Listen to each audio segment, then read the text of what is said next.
네, 저는 아까 말씀드린 것 같이 정치를 배우면서 좋은 정치란 무엇인가에 대해서 생각을 많이 했었습니다. 특히 시국선언 이후로부터 이제 많은 갈등들이 터져 나갔고, 이제 소위 말하는 이제 청년들의 양극화 형상들에 대해서 고민이 많았습니다.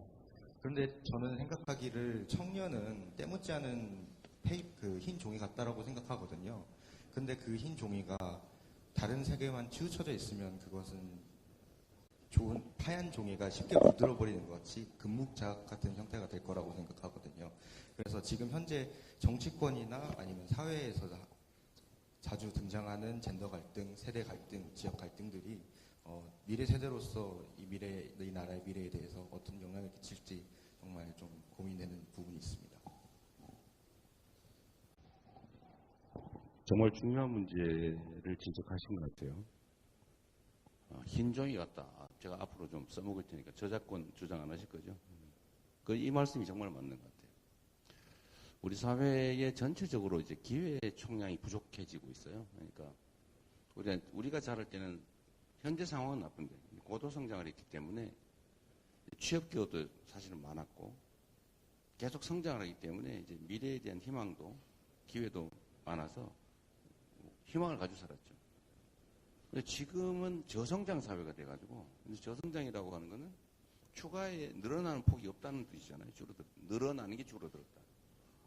기회가 줄어들었다는 뜻이거든요. 그러면 각박해지죠. 그리고 경쟁이 치열해지고. 근데 이거를 우리가 슬기롭게 극복을 해서 계속 지속적으로 성장하는 사회로 다시 되돌아가야 되는데, 이제 그거는 현재 상태의 양극화가 심해져서 자원 배분이 불합리하게 되어 있기 때문에 효율성이 떨어졌고, 그래서 사실은 지속적으로 성장률이 하락할 수밖에 없어요.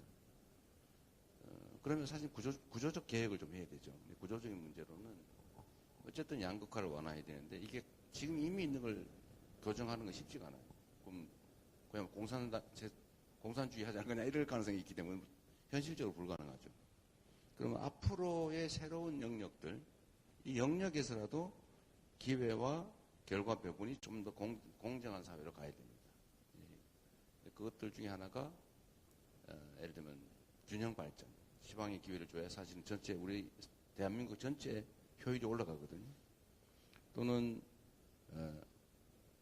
국립대와 사립대, 예를 들면 또는 기성세대와 신규 청년세대, 여기에 이 불공정함들도 조금씩 수정해 나가야 됩니다. 어쨌든 그 매우 어려운 과제이긴 한데 우리 가야 될 방향이고요. 그 중에서 이제 청년들이 가장 진취적이어야 되는데 지금 가장 절망적이에요. 원래 우리가 살던 그 시기에는 정말로 고생은 사서도 한다, 젊어서. 그런 소리도 아무도 욕하지 않았어요. 그거 진리야. 실패는 성공의 어머니. 맞아. 이랬는데 요즘 그렇게 하면, 그런 소리 하면 뺨 맞겠죠. 미쳤나? 이럴 가능성이 많죠. 요즘 한번 넘어지면 다시는 못 일어나는. 그래서 실패는 성공의 어머니가 아니라 정말 좌절의 어머니가 됐죠. 그래서 기회가 작다 보니까 기회를 늘리기 위한 노력, 우리 사회를 더 공정하게 만들기 위한 노력을 해야 되고, 그 속에 사실은 청년들이 더 주축이 돼야 되거든요. 과거의 사회 변화 혁명은 다 청년으로부터 시작됐는데 지금은 청년 세대 중에 일부는 사실 매우 보수적이 돼가지고 어떤 경우는 극소주의이긴 하지만 극우화되기까지 한단 말이에요. 오히려 다른 세대보다 더 극렬하게. 근데 이게 왜 그럴까? 그 말이 이 말 같아요. 흰종이 같아서 금묵자처럼 오염이 됐다. 너무 표시가 탁 드러나는 거. 흰 옷에, 까만 옷에는 별로 표시가 안 나는데 흰 옷에는 표시가 난다. 아주 시사하는 의미가 큰 것 같아요. 정치학도라 좀 다른 것 같아요. 게다가 이번에 그 아주대 시국선언, 탄핵 국면에서 시국선언을 주도한 분이라고 합니다. 하지 않고 학생들끼리 했다고 하던 얘기를 들었는데, 그런데 이게 지금 현재 젠더 갈등, 특히 청년 사회의 젠더 갈등, 이게 이렇게까지 갈등할 일이냐? 저는 이게 정치 때문이라고 봐요. 정치의 일반적인 속성 때문이 아니고 악성 정치 때문에 벌어진 일이죠. 그러니까 역량을 발휘하고 선의를 가지고 설득해서 지지를 획득하는 게 아니고 편을 갈라가지고 싸움을 시킨 다음에 한쪽 편을 들어서 쉽게 자기 편을 만들고 누군가를 적으로 만드는 거예요. 이게 이제 극우거든요. 이 극우적인 방식은 되게 편하긴 한데 사회를 좀 먹어요. 정치의 본질은 갈등을 줄이고 분열을 최소화하는 거잖아요. 그게 우리 정치라고 하는 걸 배우는 거죠. 인정하고 대화하고 토론하고 타협하고 수렴하고 이 과정인데 반대로 하는 거죠. 극우적 사고는 갈등을 부추기고 대립 혐오를 하게 한 다음에 한쪽 편들이 어쩔 수 없이 자기 편을 들게. 그러면 과반을 차지하지 못하지만 적극적인 극렬 지지층을 소수로 확실하게 확보할 수 있어요. 이제 이걸 몇 개를 모으는 거예요. 예를 들면 청년 세대와 기성 세대를 갈등을 부추겨요. 아, 너희들이 뺏기고 있는 거야? 우리도 살아야지.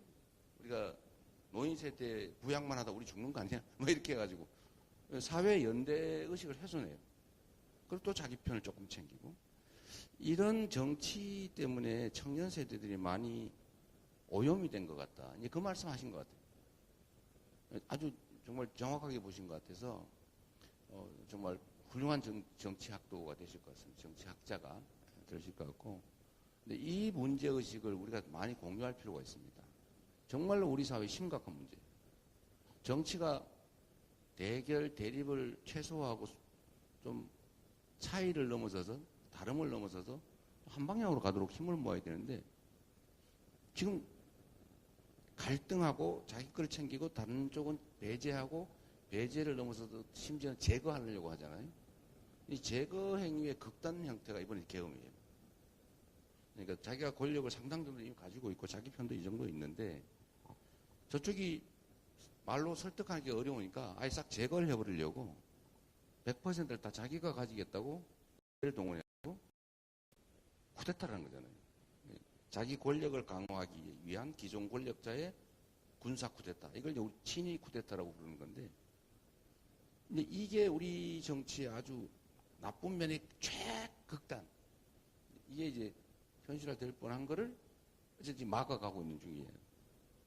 그래도 제가 희망을 갖는 것은 청년들이 많이 오염되긴 했는데 왜냐하면 우리 사회의 가장 힘든 세대고 가장 기회 부족에 따른 피해가 큰 세대고 그러다 보니까 너무 힘들고 근데 그걸 누군가가 자극해서 분열을 시켜서 극단화되고 극우화되고 이렇게 하긴 하는데 그래도 이번 과정에서 보면 이제 우리 기성세대는 그런 걱정을 했잖아. 아, 큰일이다 젊은이들 이렇게 걱정을 했는데 작년 12월 3일 밤부터 지금까지 벌어진 일의 이 변화 행동의 주체가 젊은이들이었다는 거예요. 저는 그날 보고 정말 감동적이었습니다. 그 감동이라고 하는 게 대신 싸워줘서 감동이다 이걸 넘어서서 그 걱정했던 젊은 청년 세대가 기성세대보다 더 전면에서 더 열심히 더 아름답게 이 어려움을 뚫고 나가는 거예요. 저는 정말 감동이었습니다. 밤새고 막 그 눈비 속에서 치열하게 싸우는 특히 젊은 여성이 많았잖아요. 그래서 이게 대한민국 희망이 있구나 생각을 했습니다. 그 분열 갈등을 이겨내는 게 정치가 할 일인데 저도 노력하겠고 우리 강건 선생, 우리 강건 학생도 정말 이 잠시에 이 양극단을 좀 이겨내시고요. 훌륭한 정치학자로 성장하기 바랍니다. 이런 학생들이 있으니까 우리 희망이 있는 거예요. 예.